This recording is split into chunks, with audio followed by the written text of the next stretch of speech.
The sun has already lowered itself behind the palms, and the Nile carries the last light away in slow ripples of gold.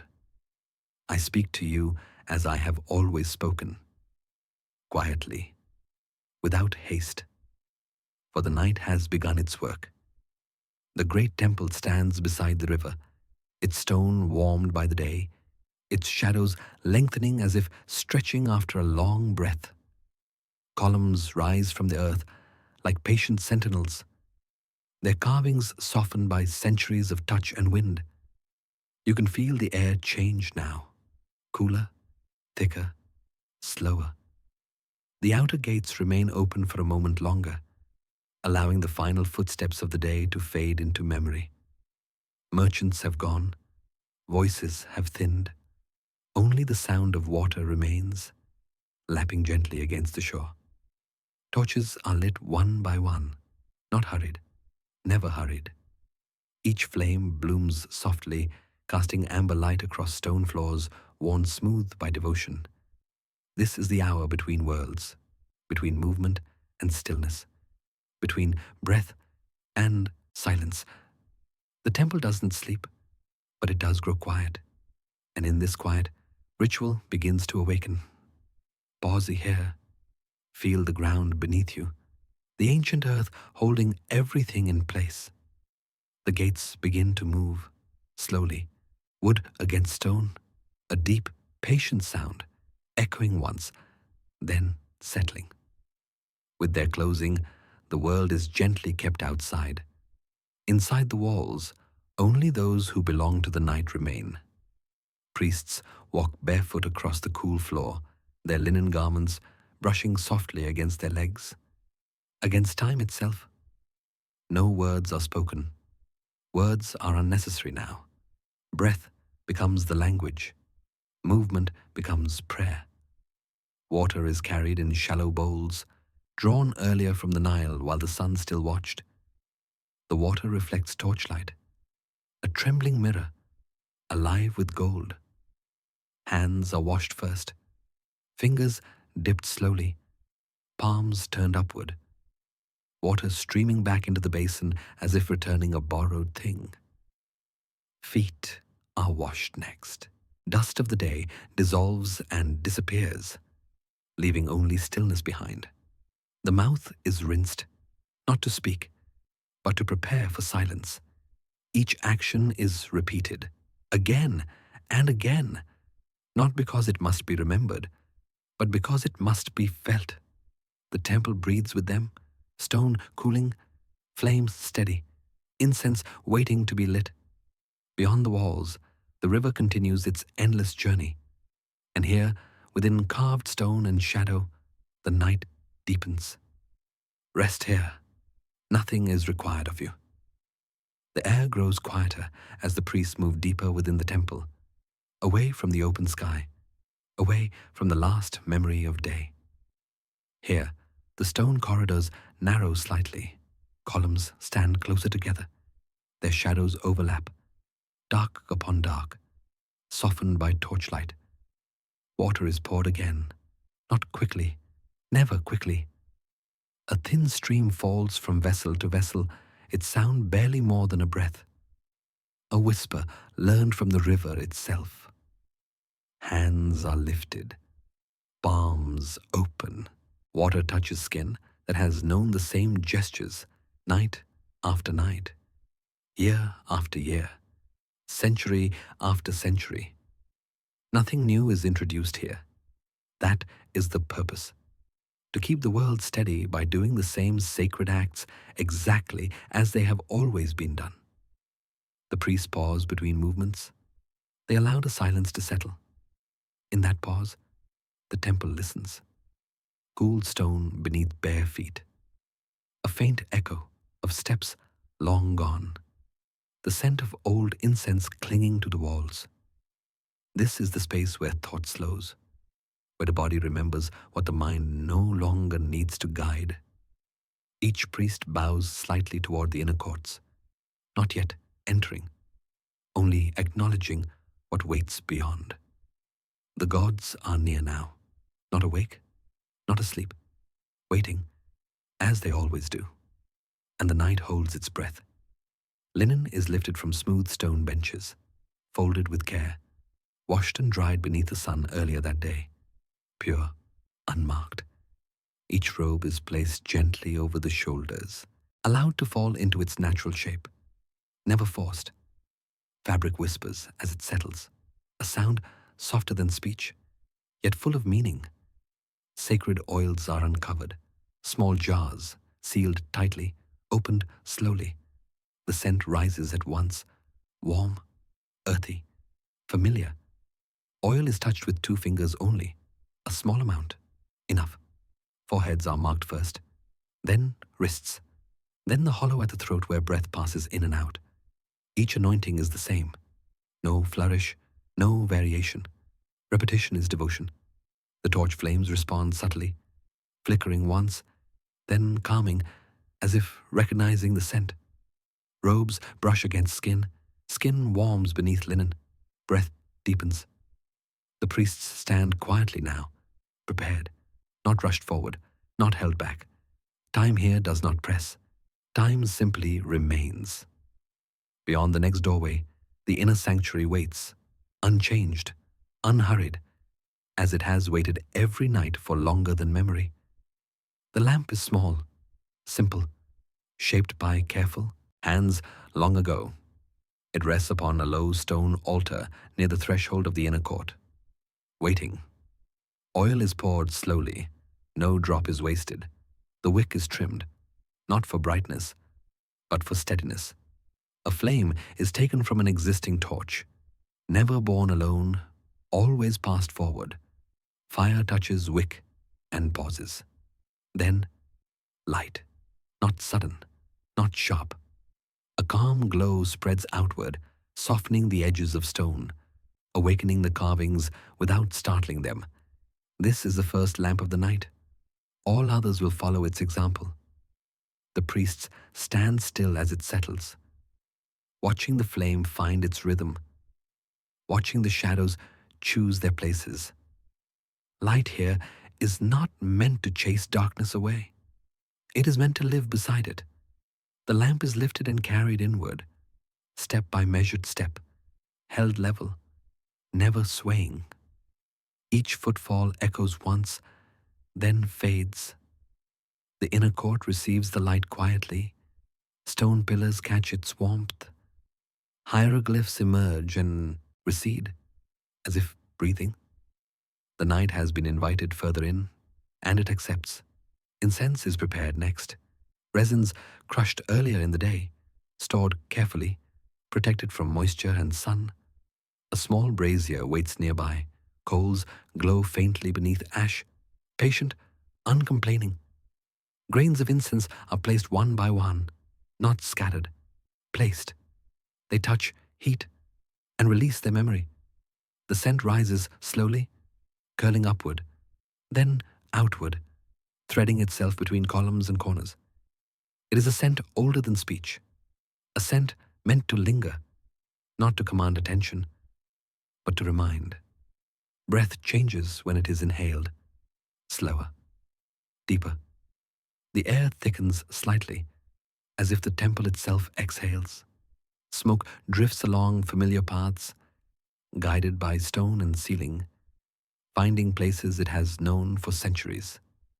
This is how space becomes sacred, not by words, but by presence. The incense does not hurry, neither does the night. Each breath carries the same calm weight. Each moment folds gently into the next. The gods are aware now, not awakened, only aware. And the ritual moves forward as softly as it began. The first name is spoken, barely, a sound shaped more by breath than by voice. It does not echo.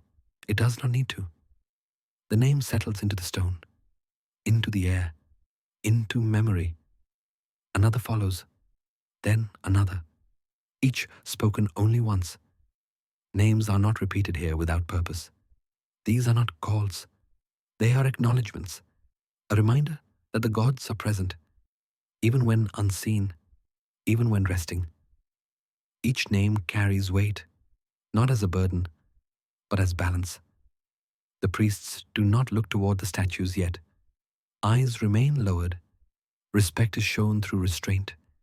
The incense smoke shifts gently, responding to the subtle movement of breath, curling and uncurling like slow water. Between names, there is silence, long enough to rest within. The temple listens. The gods listen. Nothing else is required. And so the ritual continues, quietly, steadily, exactly as it always has.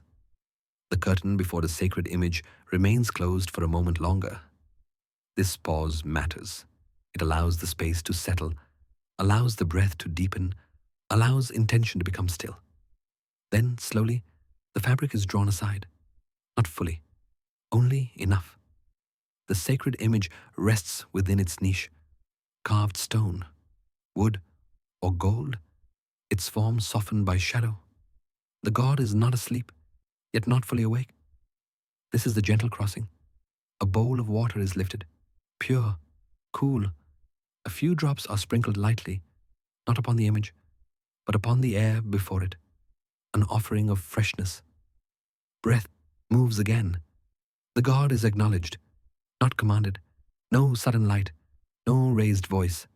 Awakening here is a courtesy, a kindness practiced every night. The lamp flame steadies, the incense smoke slows, and the sacred presence becomes aware. Linen is prepared, finer than that worn by the priests, woven thin, light enough to move with the air. Gold adornments rest nearby, not polished for brilliance, but for continuity. Each piece has been placed here before. Each knows its position. The dressing begins. Cloth is lifted, guided, settled. No gesture is hurried. Gold touches stone. Stone receives it quietly. The god is dressed not for display, but for balance, for readiness, for the quiet work of holding the world in place. As the final adornment is set, the priests step back. They do not admire their work. Completion is enough. The god stands prepared, awake, attentive, yet calm. The night holds steady, and the ritual moves onward. The priests return with small plates and shallow bowls, bread, freshly baked, warm from earlier hours. Its scent quiet but alive. Beer, thick and golden, its surface catching the soft glow of torchlight. Each offering is placed carefully, not hurried, not loud. Bread is laid at the foot of the sacred image, beer beside it. Hands hover briefly above, as if to bless by presence alone. Then the items settle into their place. A moment of silence follows. No words, no exclamation. The offering speaks on its own. The god receives it without movement. The temple absorbs it, holding it within its walls. The air becomes warmer, or perhaps the warmth comes from stillness. Either way, the ritual continues. Each act repeated nightly. Each repetition a bridge to eternity. A small bundle of flowers is carried, petals soft, colors muted by candlelight. They brush lightly against stone as they pass. No sound, save the subtle shift of leaves. The priest bows, then lays them gently near the offerings. Each flower has its place. Each placement matters, though the world outside does not notice. The scent rises slowly, subtle and fleeting, woven into the incense already curling through the sanctuary. The act is not for beauty alone. It is for presence, for attention, for care. The god is acknowledged again, not through speech, but through the deliberate touch of small, quiet hands. The temple hums softly, its voice unheard by all but those present. The ritual moves onward, steady and unbroken, as the night deepens. The first hymn rises softly, a whisper, barely above a breath, carried along the stone floor and into the carved walls. It is neither melody nor song, but sound shaped by devotion, a sound that bends towards stillness. Each priest speaks in turn, their voices weaving into one gentle current. No haste, no striving. Words float slowly, names of gods, symbols of Ma'at, ancient syllables repeated as they have always been. The flame flickers, responding subtly to the rhythm. The incense curls in harmony. The temple itself seems to listen. There is no audience here, no one to impress, only the eternal present and the quiet act of honoring. Time dissolves into the whispers. Moments stretch, fold, linger, and the night deepens its embrace. The hymn is repeated, not identically, for repetition is alive, not mechanical. Each utterance breathes differently, yet flows seamlessly from the last. Hands rise, hands fall, feet step lightly on the cool stone, then rest. Every movement measured, every gesture deliberate, every breath in balance with the air. The rhythm is not meant to tire, but to steady, to calm, to immerse. The priests become part of the space. The space becomes part of them. There is no beginning. There is no end. Only the sacred sequence, the ritual loop, the quiet heartbeat of the temple, echoing into night. The priests return to the lamps, not to light new ones, but to tend the existing. Wicks are adjusted, flames coaxed into steadiness. The light now moves with the ritual, its glow reflecting in quiet pools of shadow. No sudden flicker, no distraction, only a gentle illumination that warms the carvings and reveals the subtle gold leaf in their ancient forms. The air carries the soft heat. The temple walls hum lightly with the rhythm of flames and breath. Each lamp mirrors the calm of the human heart. Steady, patient, persistent. No one hurries. No one pauses unnecessarily. The night bends around the light, drawing everything inward. The ritual continues, unchanged, timeless. The incense curls higher. It moves along columns, sliding through grooves in the stone, curling around carved figures, and drifting gently toward the ceiling. Smoke rises in delicate waves, sometimes looping, sometimes spiraling silently, each trail guided by the stillness of the night, by the motionless presence of the statues, by the steady hands of the priests.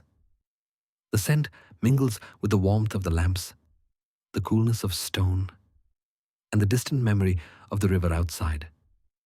No hurry, no noise, only the slow, patient ascent of smoke, marking time in a language older than speech. The night absorbs it. The temple holds it. The ritual breathes it.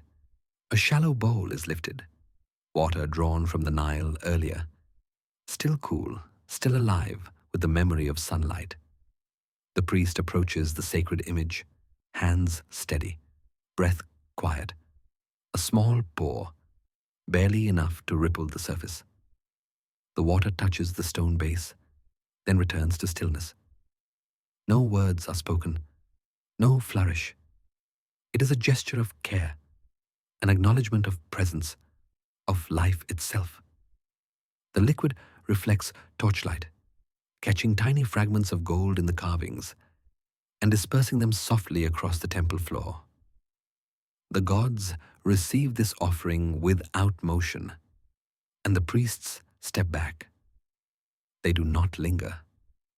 The temple seems to drink the water as it rests within the air. The act is complete, yet the night holds it, keeps it, treasure of the quiet. The room breathes, not the priests, but the temple itself. Stone expands with warmth, then contracts in the cooling night. Incense drifts in slow arcs, curling around columns, falling in silent ribbons. No sound moves except what is necessary. A flicker of flame, a soft footstep, a distant echo of water. The silence is not empty. It is full of attention, full of reverence. Each priest pauses. Each gesture holds a weight of meaning, without urgency, without drama. The night stretches, expanding gently, folding all moments into one long, steady breath. Here, in the stillness between rituals, the temple and the gods and the humans who serve them exist together, quietly, endlessly. A single lamp remains, deep within the inner sanctum. Its flame has lain dormant, awaiting the precise moment to join the night's chorus. The priest approaches slowly, each footstep measured, bare toes brushing the cool stone. Oil is poured with care, the wick trimmed just so, and a spark borrowed from the previous flame touches it gently. Light spreads gradually, golden and quiet, illuminating carvings hidden in shadow until now. The air itself seems to hold its breath as the sanctum awakens. Every surface responds, walls, statues, and columns alike, absorbing light without haste. The god within this chamber remains still, yet attentive, as though aware of the lamp's careful emergence. No sudden brightness intrudes, only calm, only continuation, only the ritual. The priests begin a slow circuit. Step by deliberate step, they move around the sacred space, touching nothing beyond necessity. Hands remain open, palms downward, receiving the energy of the temple and giving it back with intention. The air thickens slightly with incense, scented threads trailing after them, wrapping the room in gentle rhythm. Each circuit is a repetition of devotion, a mantra without sound, a song in movement alone. The god watches silently, not requiring, not commanding, only observing. Each step echoes once, then fades, absorbed into stone, absorbed into air, absorbed into night. The rhythm is hypnotic, measured, everlasting. The priests pause at each column. Their palms rest lightly on carved stone. Fingers trace the hieroglyphs as if reading the language of the divine through touch alone. Softly, almost inaudibly, prayers are whispered, each syllable stretched to linger in the air, floating along the incense trails. No sound escapes the sanctum's walls, yet the temple knows. Each column hums with recognition, absorbing devotion and returning it as calm. Time is measured only by breath, by heartbeat, by the slow drift of smoke over stone and light. Nothing is hurried, nothing is sudden, only the continuity of presence and the quiet articulation of faith. Finally, the relics are approached, small objects, ancient and polished smooth, each holding centuries of attention, of careful hands, of patient eyes. Fingers graze surfaces lightly, not to claim, not to own, but to honor. The gold, the wood, the stone, all vibrate faintly under gentle touch. Ah, memory of devotion passed down in silence. A priest lifts a vessel, holds it reverently, returns it to its place without rush or disturbance. Every movement is deliberate. Every gesture is repetition. Every breath is prayer. The temple inhales. The night deepens. The gods settle into their eternal rhythm. All is complete. All is at peace. The sacred rituals rest, as does the world within the temple walls. The lamps dim. Doors close softly. The temple breathes in silence, and the listener drifts fully into sleep.